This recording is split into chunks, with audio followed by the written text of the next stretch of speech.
Assalamualaikum students, hope so you all are doing great at your places. आज जो worksheet हम करने जा रहे हैं, this worksheet is about the electrical quantities. इस वर्कशीट में भी आपके पास सेक्शन 4 ऑब्वियसली बात है मेजर आपके पास कंपोनेंट होगा और हम देखेंगे कि किस तरह से आपके पास पेपर में इन टॉपिक्स में से सवाल पूछे जाते हैं. So let's begin with the worksheet. आपके पास पहले सर्किट दिया हुआ है जिसमें आपके पास 240 वोल्ट एसी सप्लाई दी हुई है और आपके पास तमाम कंपोनेंट्स जो हैं वो पैरेलल में कनेक्टेड हैं. Calculate the power supplied to the circuit. देखिए कभी भी अगर आपने टोटल पावर निकालनी हो, चाहे सीरीज़ में हो चाहे पैरेलल में हो, अगर आपको इंडिविजुअल पावर गिवन है आप ऐड कर दें तमाम कंपोनेंट्स की पावर को. That would be the total power for the circuit. हमारे पास फ़ैन है 1.2 किलो वाट. किलो को चेंज करेंगे so I will multiply by 1000 and that value would be converted into watt. So that will become 1200 watt. 200 refrigerator 60 watt के आपके पास दो lamps आ गए. So 1200 plus 200 plus 60 plus 60 and the overall power for the circuit would be 1520 watts. Now the second thing that they have asked from us is that explain why connected in what connected in parallel means. Parallel आपके पास ये जो connection हुआ है इसका मतलब आपके पास है क्या, ये बेसिकली आपसे पूछा गया है. तो देखें सबसे पहली चीज़ आपके पास क्या है, पैरेलल आपके पास क्या होगा कि there would be multiple paths for current to flow. तो what does the parallel means, that current has multiple paths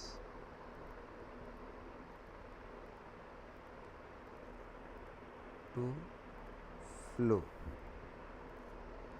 और भी बहुत सारे रीजंस लिख देते हैं कि यहाँ पे पास मल्टीपल वायर्स कनेक्टेड होंगी. हर जो डिवाइस होगी वो इंडिविजुअली वर्क कर रही होगी. सबके पास करंट डिफरेंट जाएगा, सबके पास वोल्टेज सेम जाएगा. इस तरीके की भी वन लाइन एक्सप्रेशन आप लिख सकते हैं. State 2 advantages of connecting the appliance in parallel rather then in series. Parallel में हम क्यों कनेक्ट कर रहे हैं, वैसे अगर देखा जाए तो हमारे घर की पूरी सर्किटरी और पूरी की पूरी वायर कॉम्बिनेशन भी पैरेलल में ही लगी हुई होती हैं. वजह हमारी हर अप्लायंस 220 वोल्ट के ऊपर काम करती है, लेकिन हर अप्लायंस अलग अलग एंड डिफरेंट करंट्स को ड्रॉ करती है. So what is the first advantage, that why we connect devices in parallel combination to get the complete voltage. तो आपके पास पैरेलल कॉम्बिनेशन में द फर्स्ट एडवांटेज क्या होगा, each device gets equal voltage. एक तो ये चीज़ हो गई आपके पास. दूसरी चीज़ पैरेलल में कनेक्ट करने का फ़ायदा ये होता है कि देखें अगर एक डिवाइस आपकी काम करना बंद कर गई तो दूसरी डिवाइस का इसके ऊपर कोई इफ़ेक्ट नहीं आएगा. सीरीज़ में क्या होता है कि कहीं से भी वायर टूट जाए या कोई भी आपके पास डिवाइस ख़राब हो जाए तो पूरा का पूरा सर्किट आपका काम करना बंद कर देता है, क्योंकि करंट के पास कोई और पाथ होता ही नहीं है फ्लो करने के लिए, एक ही पाथ होता है. पैरेलल में मल्टीपल पाथ्स होते हैं. तो what is the second advantage of connecting the devices into parallel, के if any device stops, it does not affect other devices.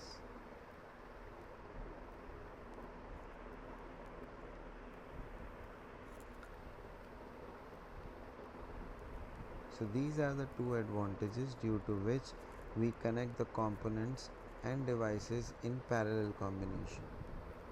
Part C में देखते हैं तो आपके पास करंट इन द रेफ्रिजरेटर मालूम करना है. So I can see the refrigerator has got 200 watt power, and because all these devices are connected in parallel, तो voltage सबका क्या रहेगा, same. So VP is equals to IV. Power आपके पास कितनी थी, 200 वाट. करंट आपको मालूम करना है, वोल्टेज आपको दिया हुआ है 240. सो 200 would be divided by 240, so 0.83 amperes आपके पास क्या आ गया, करंट आ गया.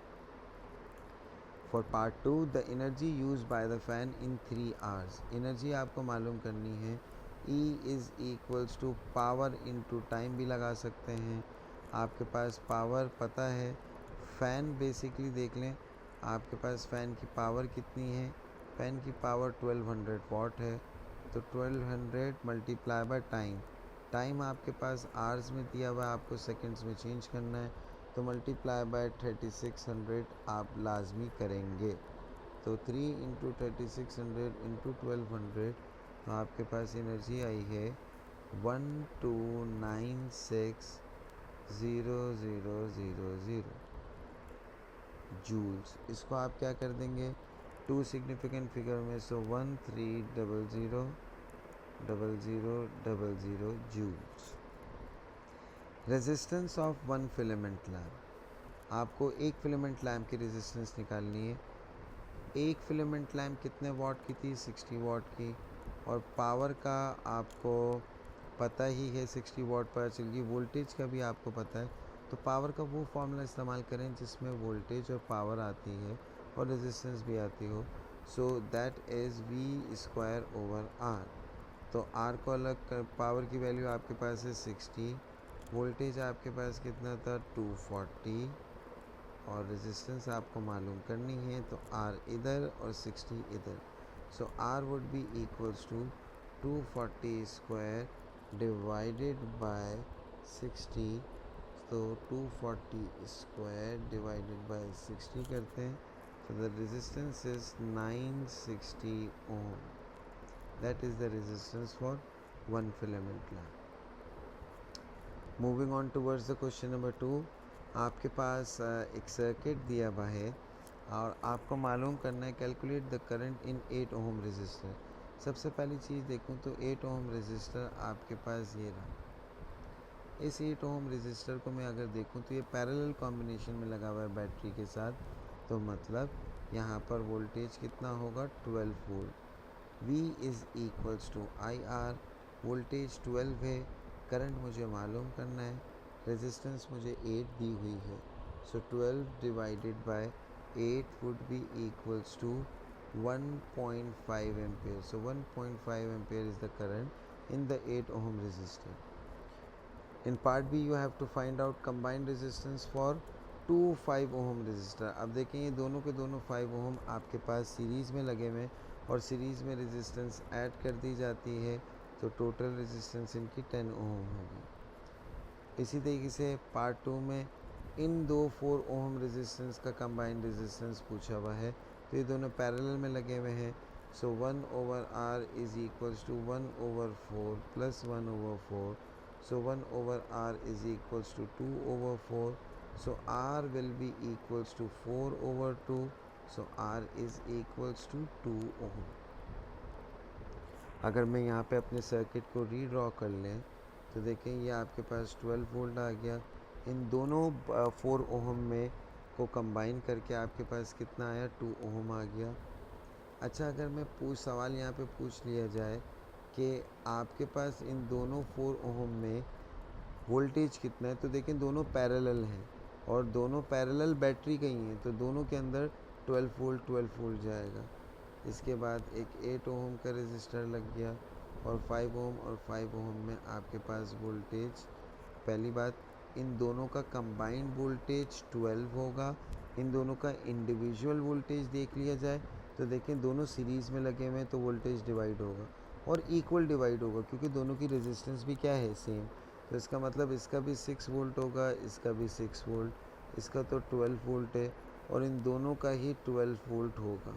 तो साथ ही साथ हमने वोल्टेजेस की भी वैल्यू लिख ली. आगे बोला हुआ है the total current in 2 4 ohm resistor is 6 ampere. देखिए दोनों का टोटल करंट बोला हुआ है, मतलब यहाँ पे दोनों की जो रेजिस्टेंस इस्तेमाल होगी वो दोनों की कंबाइन इस्तेमाल होगी, जो कि हमने कितनी निकाली है, 2 ओम निकाली है। तो दोनों की कंबाइन रेजिस्टेंस 2 ओम है और दोनों की आपके पास टोटल करंट 6 एम्पेयर्स है। मुझे पता है करंट यहाँ पर डिवाइड होगा, यहाँ से टोटल करंट आ रहा होगा, यहाँ पे जाके ये डिवाइड हो जाएगा, नीचे भी जाके डिवाइड होगा और यहाँ पर भी जाकर डिवाइड होगा बेटे, क्योंकि पैरेलल में वोल्टेज डिवाइड होता है। The calculate the total power dissipated in 2 register. तो मुझे इन दोनों रजिस्टर्स की कंबाइंड रेजिस्टेंस पता, दोनों रजिस्टर का टोटल करंट पता, पावर निकालनी है। P is equals to I square R. I कितना है 6, आर कितना है 2। देखें पावर के हमने 3 फार्मूलाज पढ़े हैं, तो जिस हिसाब का डेटा दिया हुआ है उसी टाइप का आप फार्मूलाज पुट करें और आपके पास आंसर आ जाएगा। And the total power for both the resistors is 72 watt. Now what you have to find out, what will be the reading on the voltmeter across the 2 4 ohm resistor, और वो हम लोग पहले ही find out कर चुकी हैं कि दोनों का वोल्टेज आपके पास कितना होगा 12 वोल्ट। और अगला पूछा हुआ 15 ओम रजिस्टर, तो हमने वो भी फाइंड आउट कर लिया है, दोनों के पास 6 वोल्ट होगा और इसका रीज़न हम पहले ही कर चुके हैं। अब नेक्स्ट क्वेश्चन में आपके पास बोला हुआ है कि 8 ओम का जो रजिस्टर है उसकी कुछ ना कुछ लेंथ है और उसका कुछ ना कुछ एरिया भी है। अगर बताएं कि state the effect on the resistance on the wire using same length को चेंज नहीं किया लेकिन एरिया बढ़ा दिया। Now we know that resistance is inversely proportional to area, तो अगर एरिया बढ़ा दिया जाए तो रेजिस्टेंस विल डिक्रीज़। तो यहाँ पे लिख दिया रेजिस्टेंस डिक्रीजेस, और स्मॉलर लेंथ है और सेम एरिया है, तो अब लेंथ के साथ रिलेशन देखना है।